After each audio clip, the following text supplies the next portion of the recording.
Salam saudaraku yang dikasihi, tetap semangat ya, kita tetap bersuka cita sekalipun COVID ini lagi meningkat ya, trennya lagi meningkat.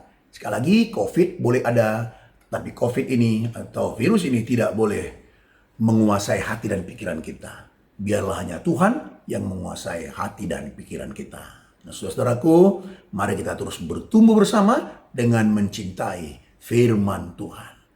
Ya, hari ini kita akan membaca Injil Matius pasal pertama sampai pasalnya yang keempat. Biarlah kita terus makin menyayangi firman Tuhan, makin mencintai firman Tuhan. Saudaraku, sering sekali kita ya kalau kita pergi ke satu tempat gitu, kita melihat begitu indah pemandangan di sana ya, lalu kita kagum dan kita menyukai pemandangan itu. Saudaraku, jangan sampai kita menyukai pemandangan yang ada di ciptaan Tuhan, tapi kita sendiri tidak menyukai atau tidak mencintai Sang Pencipta pemandangan itu.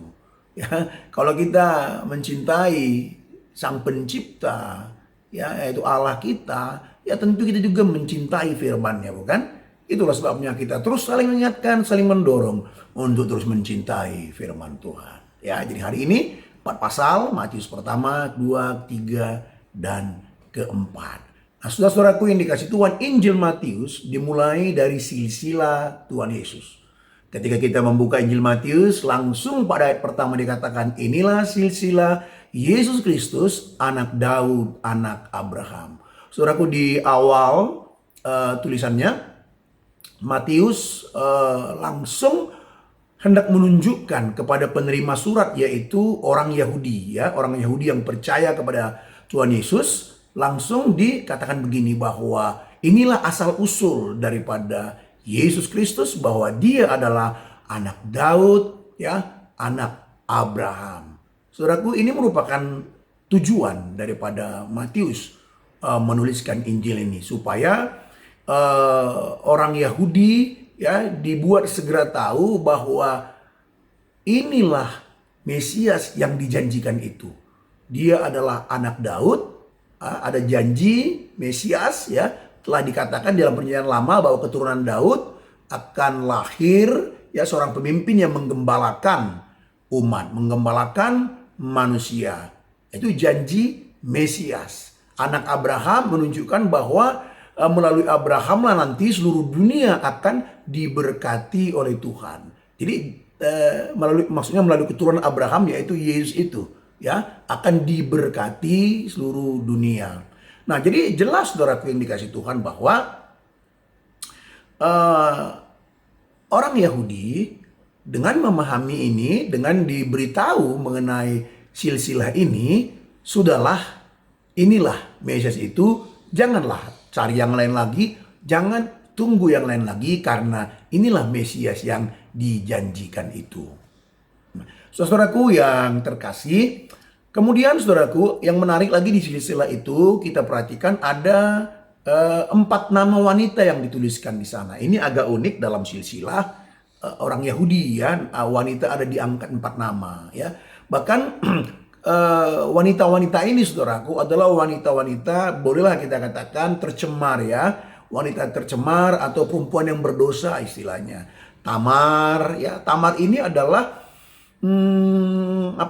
mertuanya Yehuda, dan Yehuda ini menghamili Tamar karena Tamar menyamar dia. Ya, sebenarnya Yehuda tidak tahu, akhirnya melahirkan keturunan yang bernama Peres dan lain sebagainya. Kemudian ada nama lain lagi seperti Ruth, ya, kita tahu Ruth siapa, itu bangsa Moab. Kemudian ada Batsheba, ya, Batsheba, saudara tahu Batsheba bukan? Ini yang melahirkan Salomo, ya. Ini adalah istri Uria yang diambil oleh Raja Daud, ya. Kemudian ada satu lagi nama wanita, yaitu Rahab, saudaraku. Rahab inilah perempuan sundal. Jadi wanita-wanita ini pun bukanlah wanita-wanita yang baik-baik, saudaraku. Tapi mengapa dicatatkan oleh Matius di sini?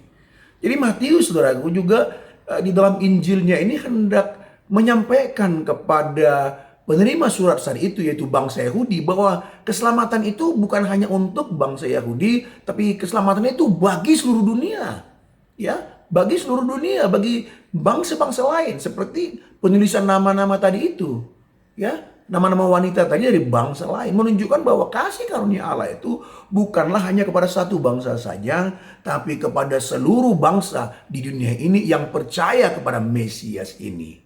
Ya, menarik sekali saudaraku yang dikasihi Tuhan. Dan kalau kita terus membaca nanti Injil Matius ini ya, kita juga akan melihat ada satu poin penting lagi, bahwa Matius ini dia menuliskan juga bahwa keselamatan itu bagi seluruh dunia itu dituliskan di dalam Matius pasalnya yang ke-28, ayatnya yang ke-19, 18, 19 dan 20. Ya, Matius berkata begini, pergilah ke seluruh dunia, kan gitu. Beritakanlah Injil, ya. Baptislah mereka, ajarlah mereka melakukan segala sesuatu yang kufirmankan kepadamu. Lalu aku akan menyertai engkau, ya, selama-lamanya. Jadi jelas saudaraku yang dikasihi Tuhan, melalui Injil Matius ini kita dapat mempelajari bahwa Matius pun memiliki sebuah pesan bahwa Injil itu, bahwa berita sukacita itu untuk seluruh dunia. Nah, nanti saudaraku tetap membaca dan pasti akan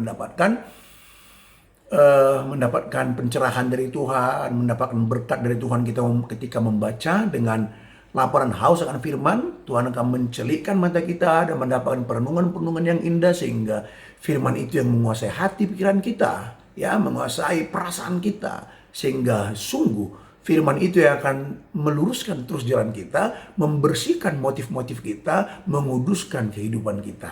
Tetap setia, Tuhan Yesus memberkati kita. Amin.